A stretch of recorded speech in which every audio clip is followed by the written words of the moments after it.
Assalamualaikum warahmatullahi wabarakatuh. Alhamdulillah, hari ini tanggal berapa sekarang? Tanggal 20 ya, tanggal 20 Oktober. Kemarin hari Maulid Nabi, kita rayakan bersama supaya kita mendapatkan syafaat Rasulullah di yaumil kiamah, mendapatkan pertolongannya, mendapatkan limpahan kasih sayangnya, diakui sebagai umatnya, dan memperoleh pertolongan sepanjang hidup kita sampai nanti di yaumil kiamah dan seterusnya bersama beliau. Amin amin amin ya Allah ya rabbal alamin. Kita harus penuh harap ya, harap dan cemas, katanya roja dan khauf ya, berharap tapi juga sekaligus khauf, takut kalau kita kelaju terlalu pede misalnya ya kan. Jadi harus pandai mengatur ini, kayak main layangan itu, tarik ulur. Kadang-kadang yakinnya harus yakin ya, harus yakin, tapi nggak boleh kepedean karena takutnya ujub ya kan. Pokoknya mesti itu terus takarub sama Allah, kemudian banyak sholawat, senantiasa memohon ampunan kepada Allah, memohon syafaat kepada Rasulullah supaya kita menjadi golongan orang-orang yang selamat menempuhi kehidupan dengan segala lika-liku dan aral kerikil tajam ya kan, penuh dengan ujian, tapi kita harus lewatin karena sudah menjadi tugasnya. Hari ini melanjutkan program kita Bincang Kreatif. Alhamdulillah. Halo Mbak Alfia, Assalamualaikum. Tadi datang ke ini kan, ke acara Balai Bahasa ya. Aku lihat ada terus lumayan tadi banyak, ada berapa orang, sekitar 200-an lebih ya. Tadi materi di Balai Bahasa itu tentang ya makasih Mbak Alfia, tentang menjaga ya kan, melestarikan bahasa daerah supaya nggak punah. Bahkan bahasa daerah yang sudah mulai turun peminatnya, terus penjaganya itu direvitalisasi kembali melalui berbagai program ya kan, termasuk tembang-tembang. Tadi juga beberapa langsungnya bacain karya-karya bujangga-bujangga kita.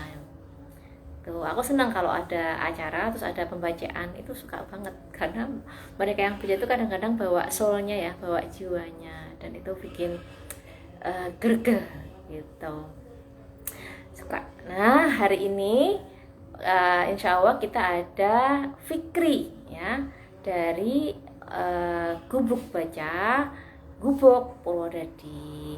Ini juga satu teman yang bareng-bareng kita ber-50 kemarin datang ke BIMTEK pemberian komunitas literasi di Surakarta. Aku udah stalking di Instagramnya si Fikri Gubuk Baca, jadi dia lebih banyak di outdoor kayaknya, ketemu anak-anak di lapangan, terus dia gelar lampa, ada banyak buku-buku bersebaran gitu, tapi juga ada apa istilahnya kakak-kakak yang mungkin mendampingi, mendongengkan ya itu. Terus ada juga permainan-permainan. Nanti untuk lebih lanjutnya mungkin kita bisa tanya lebih lanjut sama Fikri. Terus yang juga menarik, waktu kemarin aku stalking itu, kita sesama 50 orang peserta itu kan upload foto yang sama-sama 50 orang plus narasumber dan panitia itu. Nah captionnya si Fikri itu unik banget gitu, jadi dia kayak bahasanya kuliah nyastra gitu. Nah jadi kita pengen tahu background si Fikri itu apa sih sebenarnya, kok dia nulisnya bisa lumayan nyastra gitu. Terus otomatis juga kita akan cari tahu bagaimana strategi-strategi Gubuk Baca ketika pandemi terjadi, ada inovasi apa, ada penaikan apa, ada penurunan apa, yang mungkin nanti beberapa strateginya bisa kita sadur jadi inspirasi untuk kita terapkan di komunitas kita masing-masing gitu. Dan juga tentu rencananya serta harapan-harapan ya, karena itu yang bikin kita terus semangat bergerak karena ada hal-hal yang ingin kita capai. Sekarang masih ini jamku bener apa enggak ya? Jangan-jangan aku kebagian. Jam berapa nih? 12:30 beneran. Masih lama dong.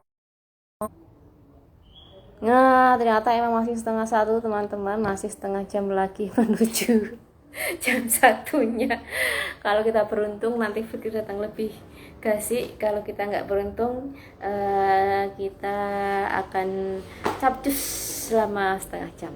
Nah, aku mau cerita sedikit nih.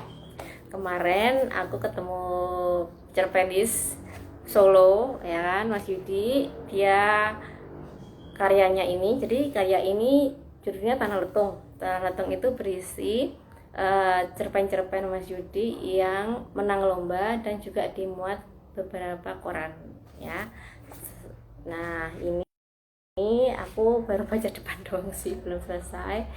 Tapi bagus banget, aku suka. Terus kemarin waktu aku ketemu langsung sama Mas Yudi, aku kulik-kulik tuh resepnya gimana Mas kalau misalnya mau bikin cerpen yang bagus. Terus Mas Yudi bagikan ada 5 tips menulis cerpen. Teman-teman mau tahu nggak?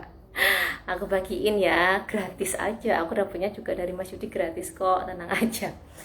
Jadi yang pertama, kita buka cerpen cerita pendek itu dengan konflik ya, openingnya dengan konflik, dengan suatu pertentangan, dengan suatu masalah yang pelik gitu.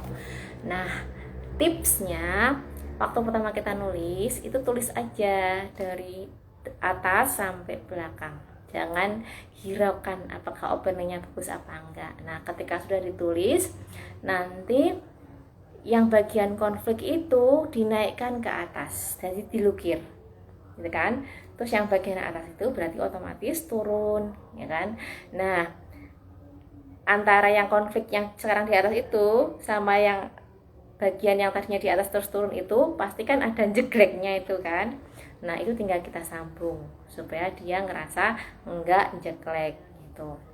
Yang pertama, jadi opening harus dengan konflik ya, jadi masalah yang pelik, yang itu membuat orang tertarik untuk membaca lebih jauh cerita kita. Nah, terus tips yang kedua adalah membuat akhir yang tidak terduga. Boleh terduga juga, tapi bukan dugaan orang secara umum. Nah, tipsnya begini. Kita nulis cerita dari depan sampai belakang full. Ketika udah sampai belakang, belum sampai belakang, kita cut ya kan. Terus nanti kita serahkan cerpen itu ke 3 orang yang berbeda.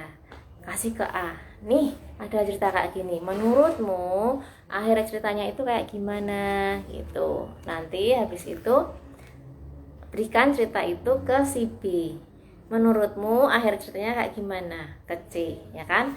Mereka tuh pasti jawabannya akan mungkin berbeda-beda. Nah, tugas kita adalah menulis akhir cerita yang tidak sama dengan pendapat dari 3 orang tersebut. Nah, jadi kan ceritanya tidak terduga oleh orang umum. Itu ya tips yang kedua. Terus tips yang ketiga adalah memakai teknik flashback.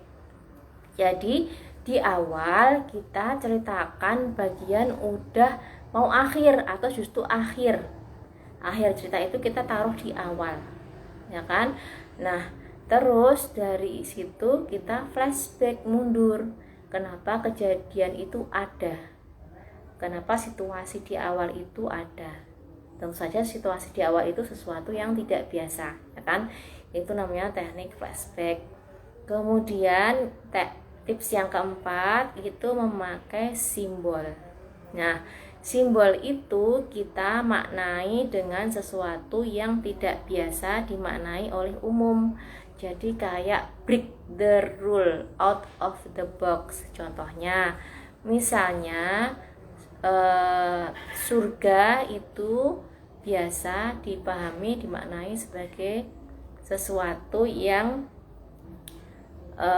jangan-jangan suaraku nggak masuk ya, tiwas aku gembar-gembar ya. Kayaknya aku harus pakai earphone, atau kita selesaiin dulu yang ini deh. Nah terus surga biasa digambarkan sebagai sesuatu yang indah. Nah kita bikin simbol seolah surga itu bukan indah. Seluruh cerita kita itu menerangkan, menarasikan tentang klaim kita tersebut gitu. Misalnya merah dikenal sebagai berani. Nah kita punya suatu klaim baru, perspektif baru, persepsi baru bahwa merah itu tidak berani. Nah seluruh cerita kita itu menarasikan klaim kita tersebut. Itu teknik yang keempat, simbol. Terus teknik yang kelima,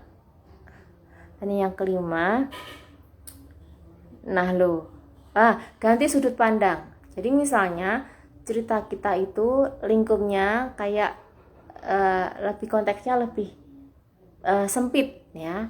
Nah itu supaya dia lebih luas, ganti sudut pandang dari aku menjadi dia, atau sudut pandang ketiga tak terbatas gitu. Terus cari judul yang tidak biasa, tidak harus menggambarkan cerita, lalu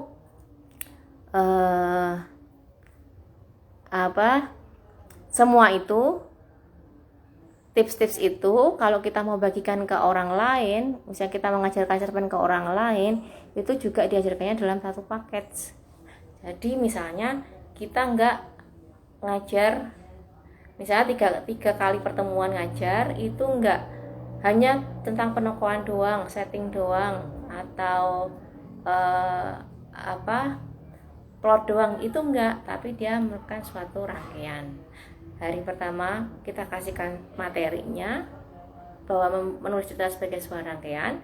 Hari kedua praktek, hari ketiganya itu ada review dari karya-karya yang udah dibuat oleh peserta, karena justru review ini yang paling penting, yang paling ditunggu, yang paling berguna, karena disitu akan ada banyak sekali pertanyaan yang mereka hadapi ketika mendapatkan tantangan saat praktek.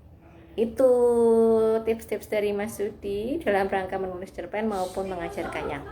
Semoga berguna ya. Terima kasih.